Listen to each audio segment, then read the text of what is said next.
విజయనగరం జిల్లా తాటిపూడి జలాశయంలో బోటు షికారును మంత్రి కొండపల్లి శ్రీనివాస్ ప్రారంభించారు. ఉత్తరాంధ్రలో పర్యాటక రంగం అభివృద్ధికి ఇది ఎంతగానో దోహదపడుతుందన్నారు.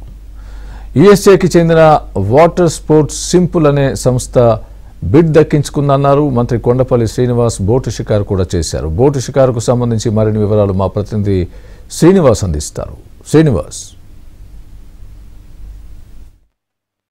స్వాతంత్ర సమరయోధులు తాటిపూడి జలాశయం నిర్మాణానికి నిస్వార్థమైనటువంటి కృషి చేసినటువంటి గొర్రిపోటి బుచ్చప్పారావు పేరుని నిన్న రాష్ట్ర ప్రభుత్వం మంత్రి కొండపల్లి శ్రీనివాస్ చొరవతో ఖరారు చేయడం జరిగింది. ఈ నేపథ్యంలోనే ఈరోజు ప్రతిష్టాత్మకమైనటువంటి ఈ జలాశయంలో బోట్ షికార్ అనేటటువంటిది ప్రారంభించారు. గత 5 ఏళ్లు కూడా నిర్లక్ష్యానికి గురైంది. ఇప్పుడు కూటమి ప్రభుత్వం వచ్చిన తర్వాత బోట్ షికారుకి పునరుద్ధరించారు. ఈ నేపథ్యంలో మంత్రి గారు ఉన్నారు, వారిని అడిగి మరిన్ని వివరాలు తెలుసుకుందాం. ఈ బోట్ షికార్ తల ప్రత్యేకత ఏంటి సార్? బోట్ స్పెషల్గా ఈ బోట్ ఏంటంటే పీపీ పబ్లిక్ ప్రైవేట్ పార్ట్నర్షిప్ మోడల్లో రన్ అవుతుంది. దీని బిడ్డింగ్ ప్రాసెస్లో వెండర్ని సెలెక్ట్ చేశాం. అట్ ద సేమ్ టైం వీళ్ళకి కావాల్సిన పర్మిషన్స్ కూడా వెంటనే తీసుకురావడం జరిగింది. అండ్ ఈ బోట్లో కూడా 3 ఫేజెస్లో ఇంప్లిమెంట్ చేస్తున్నారు. ఫస్ట్ ఫేజ్ వచ్చి ఈ water taxis and speed boats పెట్టారు. తర్వాత పెడలింగ్ బోట్స్, తర్వాత ఇంకొన్న వాటర్ హౌసెస్ కూడా పెడదామని ఒక ఫేజ్ 3లో వాటర్ హౌసింగ్ కూడా పెడదామని. అంటే కొత్తగా నేను యాక్చువల్గా ఎన్ఆర్ఐ ఈయన ఆల్రెడీ టూరిజం ప్రాజెక్ట్స్ చేస్తున్నారు. ఈయన బిడ్డింగ్లో ఆయనకి రావడం, ఈ ప్రాజెక్టు పెద్ద ఎత్తున పూర్తిగా సేఫ్టీ నార్మ్స్ ఫాలో చేస్తూ టూరిజంని అలా ఎంకరేజ్ చేస్తూ అన్ని విధాలుగా చాలా సేఫ్టీ నార్మ్స్తో క్వాలిటీ బోట్స్ పెడుతూ ఈరోజు ఇక్కడ ఆపరేట్ చేయడానికి స్టార్ట్ చేస్తున్నారు. ఖచ్చితంగా ఒక టూరిజంకి, విజయనగరం జిల్లాకి, తాటిపూడి ప్రాంతానికి టూరిజంలో ఒక మొదటి అడుగేది. ఖచ్చితంగా ఇక్కడి నుంచి చాలా టూరిజం ప్రాజెక్ట్స్ ఇక్కడికి వస్తాయి. అట్ ద సేమ్ టైం ఇక్కడున్న వాటర్ బోట్స్ ఏవైతున్నా, హౌస్ బోట్స్ ఏవైతున్నా వాటికి కూడా పబ్లిక్ కూడా చాలా అప్రిషియేట్ చేస్తారు. అది సెకండ్ ఫేజ్లో వస్తాయి. సో ఖచ్చితంగా ఈ ప్రాజెక్టు రాష్ట్ర ప్రభుత్వం ద్వారా మంచి ప్రాజెక్ట్ పబ్లిక్ అందజేస్తున్నాము. సార్, విశాఖపట్నం నుంచి అరకు వెళ్ళేటటువంటి పర్యాటకులకి ఇది చాలా అందుబాటులో ఉంది. ఇక్కడికి వస్తే కొన్ని మౌలిక సదుపాయాలు కావాలని స్థానికులు కోరుతున్నారు. అంటే రోడ్డు కానీ, లైటింగ్ కానీ, దాని గురించి ఏ విధమైన చొరవ చూపిస్తారు? సో దానికి ఆల్రెడీ ఈ ప్రాజెక్ట్కి కొంత బడ్జెట్ ఉంది. ఆ బడ్జెట్లో దీన్ని యూటిలైజ్ చేయడానికి ట్రై చేస్తున్నాము. ఎందుకంటే ఏదంటే లైటింగ్ అయితే ఇంపార్టెంట్. ఈరోజు నైట్ టైం కూడా ఇక్కడ చీకటి అయిపోతుంది. ఈ ప్రాంతం నైట్ టైం కూడా లైటింగ్ ఉండేలాగా, ప్లస్ రోడ్ ఇన్ఫ్రాస్ట్రక్చర్ ఒకటి, ప్లస్ ఇక్కడ వాష్రూమ్స్ కూడా దాన్ని మెయింటెనెన్స్ చేయడానికి తగిన స్టాఫ్ కూడా అవసరం.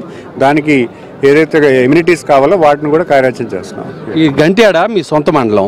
ఈ మండలంలో ఈ తాటిపూడి జలాశయం ఎగువన కొన్ని గ్రామస్తుల్లో గిరిజనులు ఉన్నారు. వాళ్ళకి రాకపోకలకి గతంలో బోటు ఉండేది. వాటికి ఏ విధమైన కొంచెం చొరవ చూపించాలి గవర్నమెంట్ అని విజ్ఞప్తి చేస్తున్నారు. వాళ్ళ సమస్య ఏ రకంగా పరిష్కరిస్తారు? గతంలో 5 ఏళ్ల కిందట మనకి బోట్ ఇన్సిడెంట్లో మొత్తం ఉన్న అన్ని బోట్స్ క్యాన్సిల్ చేయడం జరిగింది. ఇప్పుడు రీసెంట్గా డిఎఫ్ ఫారెస్ట్ ఆఫీసర్స్ వాళ్ళు రన్ చేసేవారు. ఫారెస్ట్ ఆఫీసర్స్తో కూడా మనం మాట్లాడుతున్నాం. ఆ బోట్ని కూడా రీఇన్స్టిగేట్ చేస్తూ ఇప్పుడున్న ఆ సర్వీస్ని కూడా యూటిలైజ్ చేస్తూ అక్కడున్న పబ్లిక్ 11 గ్రామాలు ఉన్నాయి అక్కడ, హ్యామ్లెట్ విలేజెస్, అవి కూడా గంచేడు మండలంలోకి వస్తున్నాయి. వాటికి కూడా ఈ బోట్ రావడం వల్ల గతంలో చాలా యూటిలైజ్ చేశారు ఆ బోటు. మీరు చూసుకుంటే అక్కడ స్కూల్స్ కట్టేటప్పుడు కూడా ఇక్కడి నుంచి మెటీరియల్ పట్టుకెళ్ళడానికి బోట్ యూజ్ చేసేవారు. At the same time civil supplies కూడా ఇక్కడి నుంచి బోట్ మీద వెళ్ళేవారు. ఎటువంటి హాస్పిటల్ ఎమర్జెన్సీ అయినా ఈ బోట్ వాడేవారు. సో ఆ బోట్ మళ్ళీ రీఇన్స్టిగేట్ చేయడానికి కూడా మేము రిక్వెస్ట్ చేస్తున్నాము. అంతవరకు దీన్ని ఎలాగా ఇప్పుడున్న ఎగ్జిస్టింగ్ ఈ ప్రైవేట్ పార్ట్ని బాడీ ఎలాగుందో దానికి కూడా రిక్వెస్ట్ చేస్తున్నాం. కొంతమందికి ఏదైనా ఎమర్జెన్సీ అయితే వాళ్ళకి కూడా అంటే కొంచెం దూరం వెళ్ళాలి, వీళ్ళు వెసులుబాటు కూడా కనుక్కొని దాన్ని ఎలా చేయాలో సపోర్ట్ చేయాలో చూద్దాం. సరే, ఇది ఇక్కడ వచ్చేటటువంటి పర్యాటకులకి మరి ఇంకా ఏ రకమైనటువంటి సదుపాయాలు మీరు అందిస్తారు? ఇక్కడ మొత్తం 5 కోట్లతో ప్రాజెక్ట్ డిపిఆర్ సబ్మిట్ చేయడం జరిగిందండి. సో పీపీపీ మోడల్లో టూరిజం డిపార్ట్మెంట్ ద్వారా మనకి టెండర్లో ఇది రావడం జరిగింది.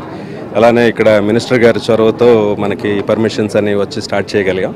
మనకి అన్ని రకాల బోట్స్ ఉన్నాయండి. స్టార్టింగ్ ఫేజ్ 1లో ముందు speed boats and water taxi ఇలా షికార్కి వెళ్ళే బోట్లని పెట్టాము. సో ఫేజ్ 2లో మనకి water sports like jet skis ఇలా కొంచెం అడ్వెంచర్ స్పోర్ట్స్ విధంగా ప్లాన్ చేస్తున్నామండి. సో థర్డ్ ఫేజ్ వచ్చేసరికి house boats and floating cottages కూడా ప్లాన్ చేస్తున్నాం. సో మొత్తం 5 crores ఇన్వెస్ట్మెంట్ ఇక్కడ ఈ తాటిపూడి రిజర్వాయర్లో.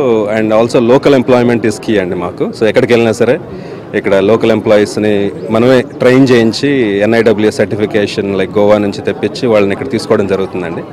మొత్తం అంతా. ఏ విధమైనటువంటి సెక్యూరిటీ ఉంటుంది అందులో బోట్లలో ప్రయాణించే వారికి? మేము 2016 నుంచి వాటర్ స్పోర్ట్స్ ఆపరేట్ చేస్తున్నామండి, 8 ఇయర్స్ నుంచి. నేను యుఎస్ నుంచి రావటం, అక్కడ స్టాండర్డ్స్ని ఇక్కడ ఇంప్లిమెంట్ చేయడం జరుగుతుంది, మొత్తం అన్ని సేఫ్టీ స్టాండర్డ్స్ అన్ని. సో జనాలందరికీ లైఫ్ జాకెట్ లేనిదే అసలు జెట్టి మీద కూడా వెళ్ళడానికి పర్మిషన్ లేదండి. సో అలా అన్ని లొకేషన్స్లోనూ మావి భవానీ ఐలాండ్ నుంచి ఇక్కడ తాటిపూడి వరకు, ఈవెన్ ఒరిస్సాలో, ఇప్పుడు తెలంగాణలో కూడా ఆపరేట్ చేస్తున్నామండి. సో సేఫ్టీ నార్మ్స్ అన్ని పాటిస్తామండి. వీడియో జర్నలిస్టు సుధీర్తో శ్రీనివాస్, ఏబిఎన్ న్యూస్, విజయనగరం.